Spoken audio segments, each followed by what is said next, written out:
तो अब एक उपहार मैं भी अपनी बहू को देना चाहती हूँ। अवश्य अवश्य। लौशिका,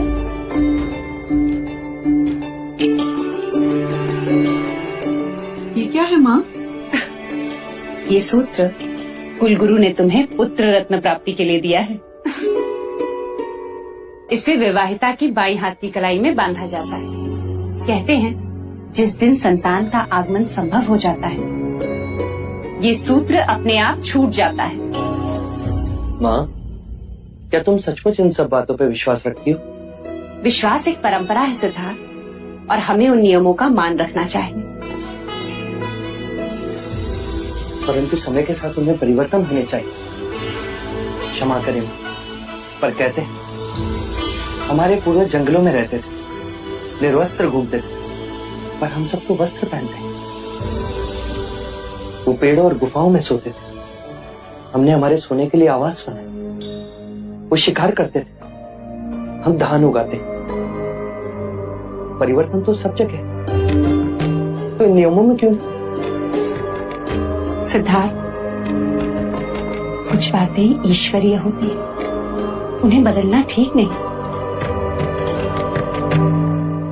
यही तो प्रश्न है कि मैंने केवल ईश्वरीय बातें सुनी।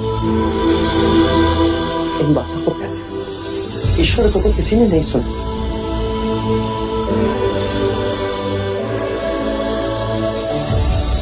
भाई महाराज, संत सभा का समय हो गया है।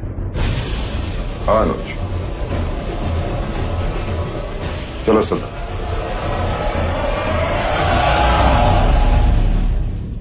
आज संघ सभा में हम पर कई प्रश्नों के तीर चलाए जाएंगे, और उन सभी प्रश्नों के उत्तर हमारे पास हैं पिताजी।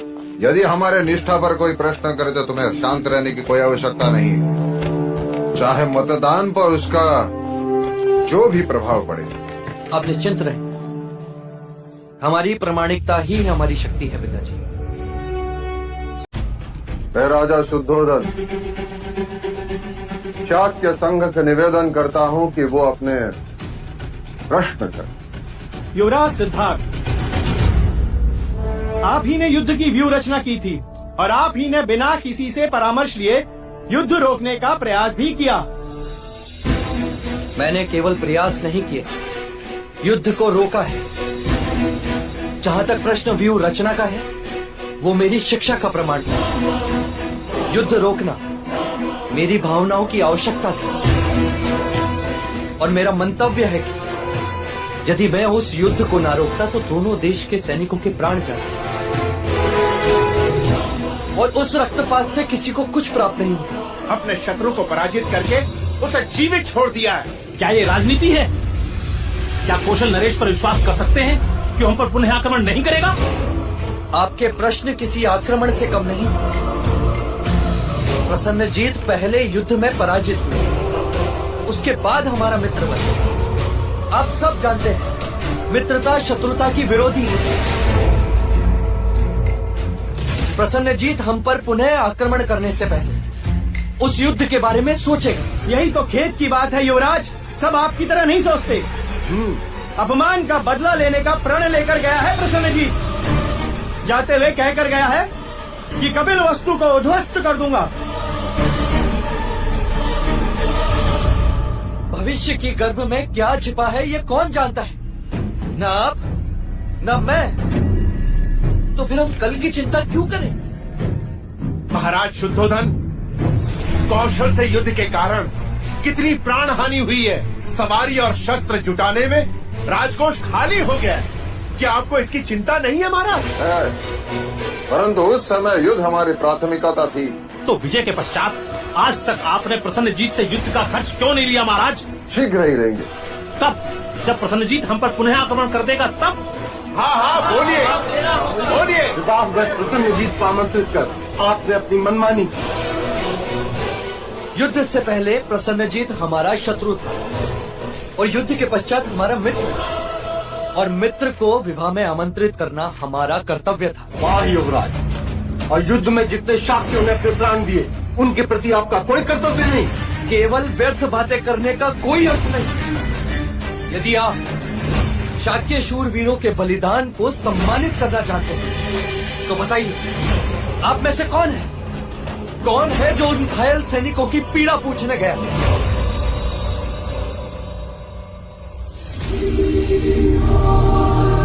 फोटो की भाप से चूल्हे नहीं चलते, अपाहिजों का जीवन नहीं चलता, केवल आपकी जिह्वा चलती है। और ये बात मैंने पहले भी कही और आज भी कहता हूं, युद्ध केवल रणभूमि में नहीं लड़े जाते, युद्ध पश्चात उन घायल सैनिकों के घरों में युद्ध लड़े जाते हैं।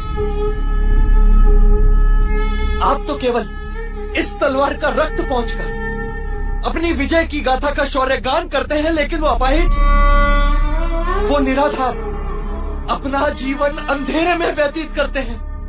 कुछ सुध है आपको इस बात की? युद्ध हम भी नहीं चाहते, परंतु कोई हम पर आक्रमण करेगा तो तलवार म्यान से निकालनी ही पड़ती है। सुरक्षा के लिए, शांति के लिए, अपने देश की रक्षा के लिए। हाँ हाँ अवश्य।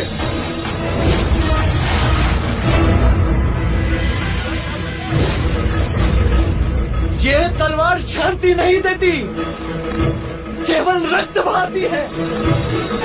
ये सुरक्षा नहीं देती, मनुष्य में असुरक्षा की भावना को जगाती है। यदि आप अपने देश के लिए कुछ करना चाहते हैं तो युद्ध के बारे में मत सोचिए। युद्ध कभी निवंश नहीं होता, वो दूसरे युद्ध को जन्म देता है। युद्ध की कोख से शांति नहीं, केवल युद्ध पैदा होता है, केवल युद्ध पैदा होता है।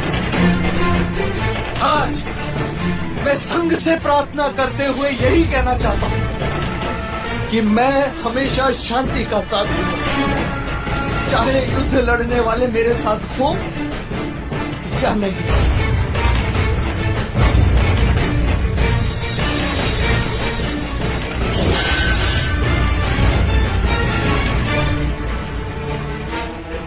यह संघ का अपमान है। हाँ हाँ, ये अपमान है। वीडियो पसंद आया तो लाइक करो, शेयर करो।